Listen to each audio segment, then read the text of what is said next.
namhlanje angidlali isintu. Ngizoshera nje indlela mina engiyisebenzisayo for ukufunda abanye ukhiye. Yabo, the simplest way mina engiyisebenzisayo, not ukuthi the simplest way yokuthola ukhiye omunye, but the simplest way mina engiyibona ingcono ukuthi kube lula ukuthi ngithole omunye ukhiye.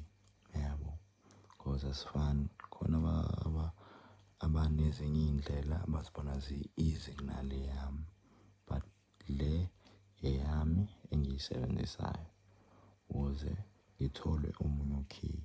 Yabo, so cela ningifollowe, follow for more ama-tutorials.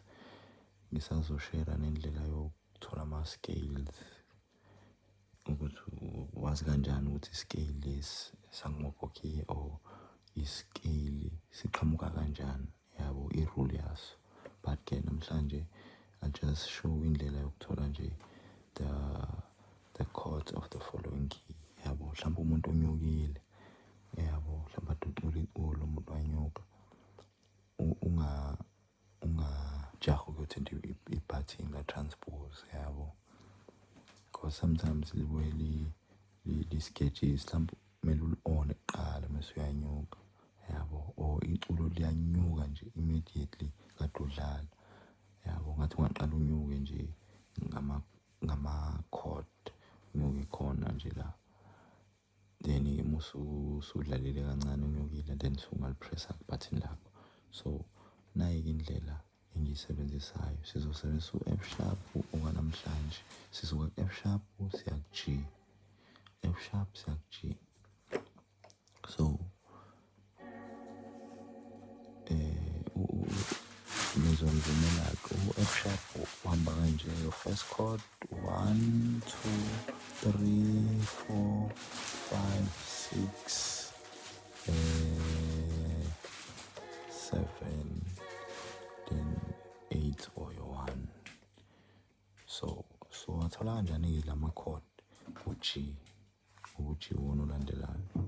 So-ke siqala ngo-chord number 1 ka-F sharp 1. So sifuna u-1 ka-G, ngoba u-G phela unyuke kanye ngani, siyanyuka kanye-ke nathi, sibamba u-G, nyuka kanye, nyuka kanye.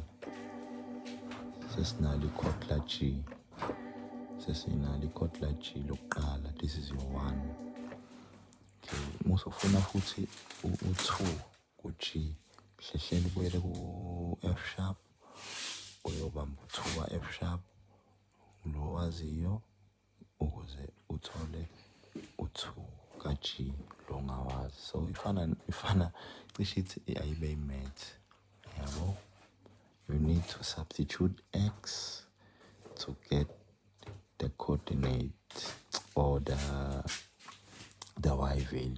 Substitute X to get the Y value. Then when you get the Y value, substitute ku-Y value leyo answer leyo ukuze uthole u-X. Yabo, so this is your 2 wakho lo wa F sharp, nyuka kanye, 2 wakho. So sesinama-chord out sesiwazi ku-G, sino 1, sino 2, oku-1 no 2 ku-F sharp. Asifuneni-ke u-3, now 3 ka-F sharp,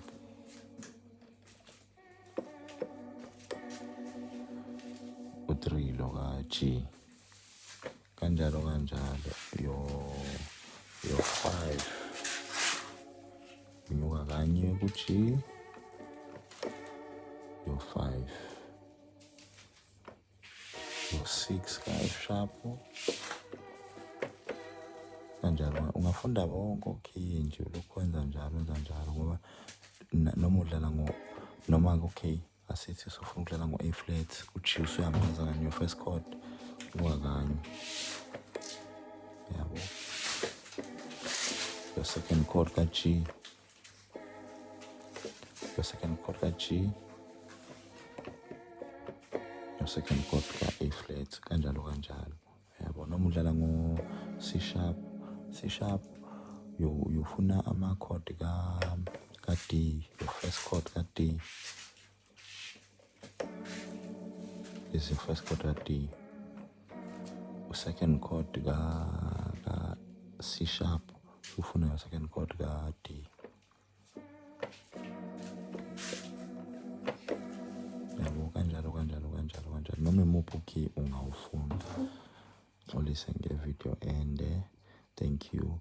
Cela ningifollowe, ni-comment namanye ama-video engifisa ukuthi ngiwenze. Thank you.